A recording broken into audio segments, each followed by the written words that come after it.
This is Graduate a CEO, what it takes and what it means to become an entrepreneur, and why college is the perfect time to start your business. Here's Jim Hunter. My guest this week has defied the odds and created a thriving business in a highly competitive industry. Jesse DePinto is the co-founder and CEO at Frontdesk, a company that is changing the way we travel.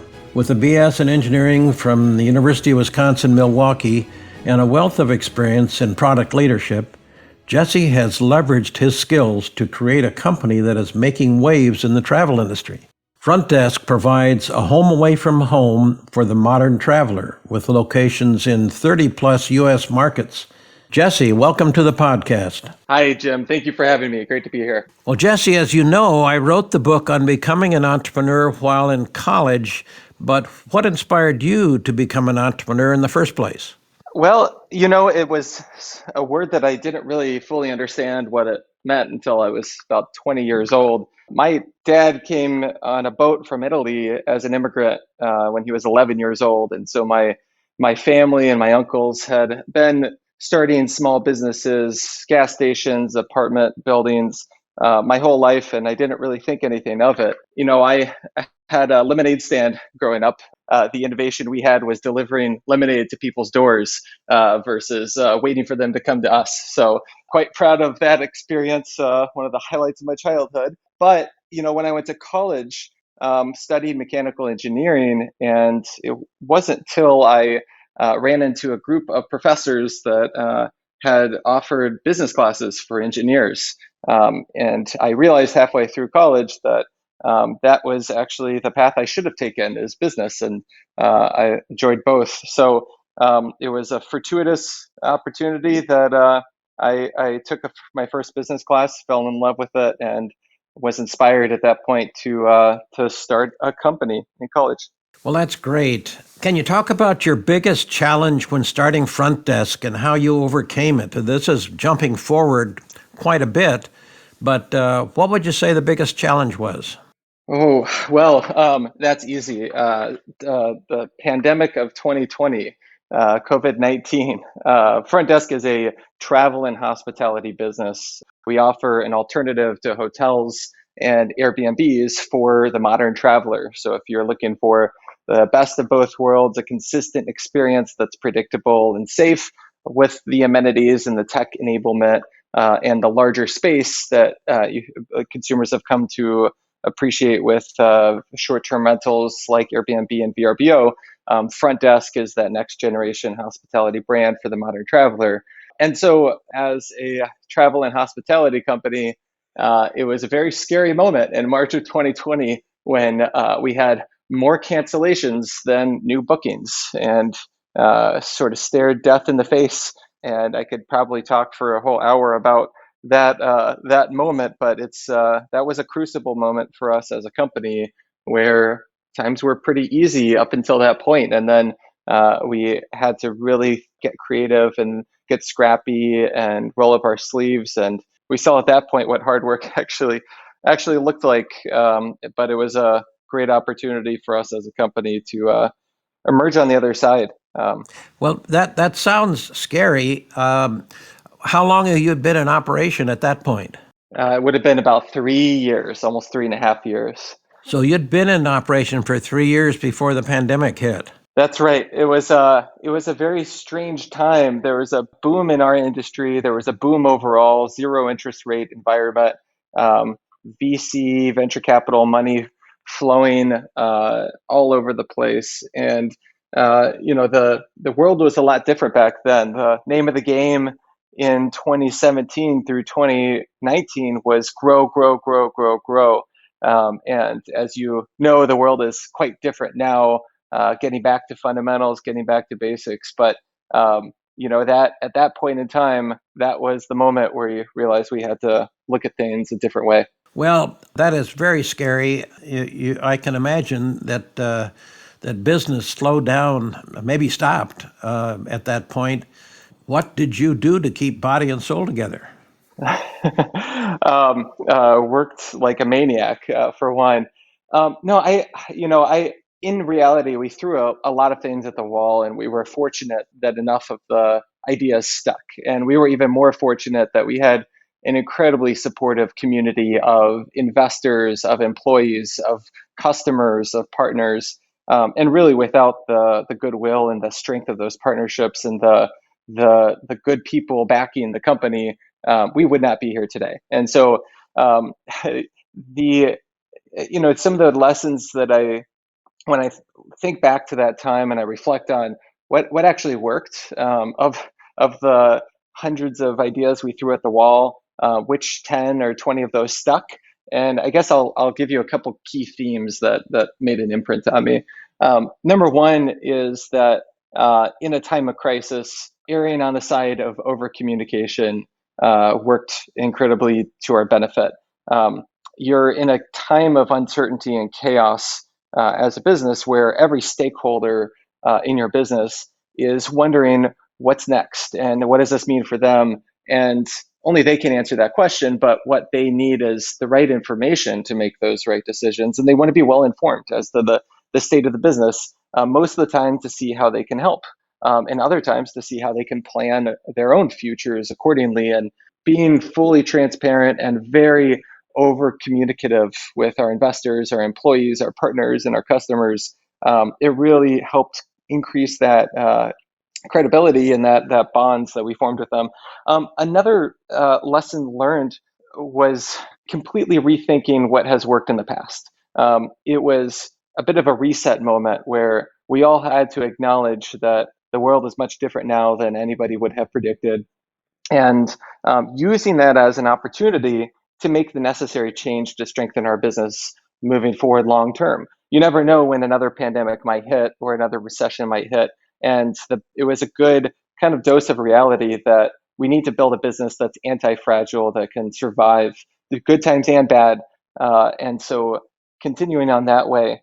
The third was keeping the positivity, right? I think the job of a CEO or a president or a GM of a company is really to stay positive. And in those times, it's easier said than done because you're paralyzed with fear, and you start to sound like an idiot whenever you talk positive and try to focus on the bright side.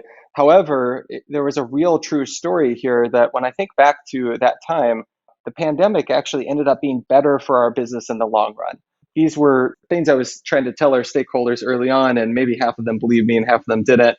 And maybe I got lucky that some of these things came true, but the reality of the situation was it forced us to be a stronger company, to look at things differently, but it also forced a macro shift. This is where sort of luck plays into the entrepreneurial world. Who would have guessed that a global pandemic where travel halts down to zero would have been the best thing for a travel business? Because what happened was the consumers in hospitality, they were still traveling, but they were traveling to private single-family residential homes and Airbnbs and VRBOs, and a lot of the mainstream consumer started adopting short-term rental type of experiences in 2020 because it was the safe option at the time in the midst of a viral spread. And so what happened was consumers tried it once in 2020. Airbnb crossed the chasm into the mainstream market. When somebody tries an experience like a short-term rental versus a hotel, they tend to get hooked. And our business is stronger now, and bookings are stronger now than any pundits in the industry would have guessed pre-pandemic, even though it was an awful, miserable year that I wish we could just omit from any history books. Our company ended up being better on the other side, and that was something that we were trying to keep the positivity with all of the stakeholders, because if you're in that moment where you're being paralyzed by fear doesn't create and generate productive action. What you need is to inspire productive action toward intended results. And people needed some positivity to say, how can this possibly be a good thing for us versus an awful thing? Just to simply get out of every bed every morning and put one foot in front of the other and continue doing the work that needed to be done to get us on the other side. Well, great. It sounds like your philosophy was adjusted to the times and it worked. So that's great. How did your background in engineering and product leadership prepare you for your role as CEO of Frontdesk? Good question. I mean, in hindsight, I was a terrible engineer from the get. I took one job internship in college as an engineer, and it did not lighten me up, nor did I excel at it. That said, I learned a lot of valuable lessons from my engineering training that I apply to business today. The biggest of which is problem solving. And so engineers are trained to solve problems, and their training teaches them that every problem has a solution. And for engineering, oftentimes that's true. For humans and society and culture, that's not always true. Sometimes there just is no elegant solution. But having that optimism that the search is worth the time to find a solution to every problem causes you to look at every problem that gets thrown your way as an opportunity and something that is accomplishable. So that problem solving mentality, DNA, and training helped. Additionally, just working with really talented engineers. I had at least enough street credibility in my having an engineering degree to hire and recruit some of the best engineers and data scientists around that. And I could speak their language. I could translate the business requirements to the technical requirements. And Frontdesk is a tech-enabled hospitality brand. We would not be where we are at today if it wasn't for the technology that we're building under the hood. And so that technology has been a key differentiator for our company that had we not taken a technology differentiated approach from day one, it would not be as successful as it was today. So, as Mark Andreessen says, software is eating the world. Well, technology is creeping its way to every business. And I only think that trend will accelerate with some new innovations like AI and generative AI and ChatGPT. I think that everybody has to be sort of an engineer to thrive in a rapidly changing tech-enabled sort of future. Well, that's very sage advice, I'd say. Can you tell us how you found the right co-founder to start Frontdesk and what made that person a good fit for the company and for you?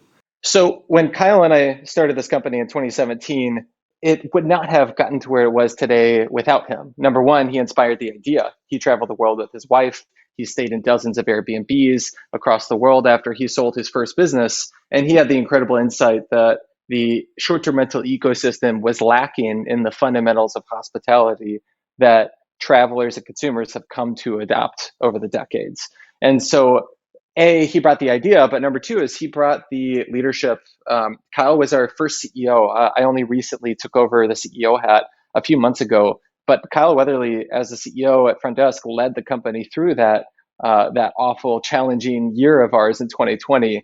I just get to tell the stories of it today, but that strategy, that leadership was born from Kyle. So I met Kyle out of University of Wisconsin-Milwaukee. So I graduated in 2013 as an engineer at UW-Milwaukee. I not only had a degree from UW-Milwaukee, but I actually had a business as well. And so the short story there is that I entered a couple business planning competitions. I met incredible people along the way, one of which is Kyle Weatherly.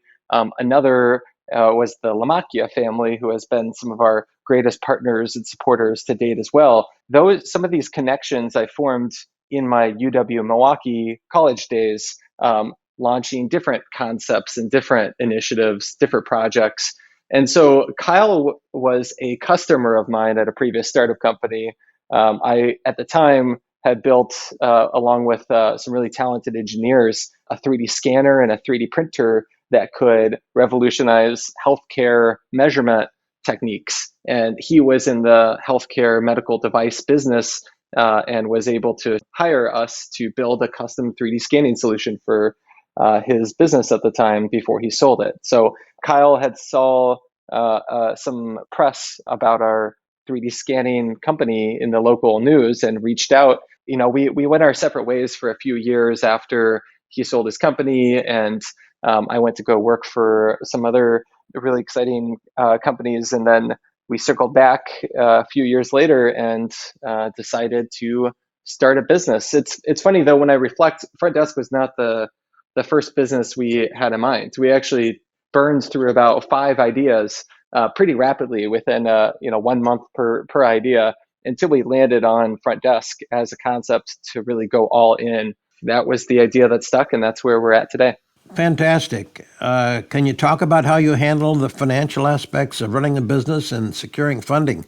You had to get started somehow, and it costs money. Yeah, that's right. So I don't know if this is the typical story, but I was working for a tech company at the time. I was the first product manager, and Kyle and I were working on this on the side, and we were bootstrapping it from day one. So we started Frontdesk with a $10,000 loan from a family member and a friend, and within just 6 months, we paid back that loan, and we were cash flowing.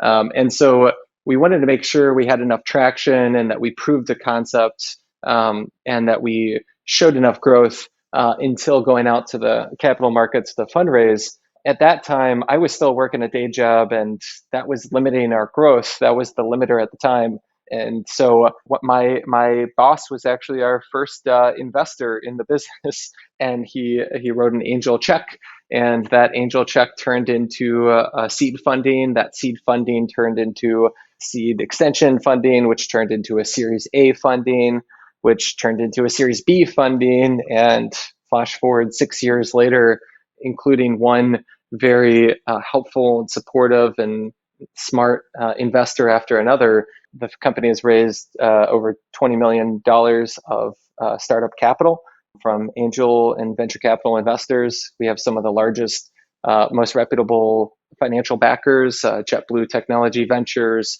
Stormbreaker Ventures, Motivate Ventures, and a number of really smart family office and angel investors who have been backing the mission since day one. Wow, that is fantastic. Now, this may be private information, but have you been able to keep a significant amount of equity? Yes, I still have a minority ownership in the company, and it's very inspiring to see what that could be someday. Wonderful. Well, hang on, Jesse. We have to stop here, but coming up in the second part of my discussion with Jesse DePinto, the co-founder and CEO of Frontdesk, Jesse will share the challenges associated with an entrepreneur's quest for a work-life balance. My wife is an incredible source of work-life balance for me. And so I guess I do have some work-life balance where she makes sure that I'm prioritizing our family when I need to be. This has been Graduate a CEO with Jim Hunter. If you'd like to connect with Jim and learn more about why you should consider starting a business while in college, go to jameshunter.com. Graduate a CEO is a production of Advantage Audio.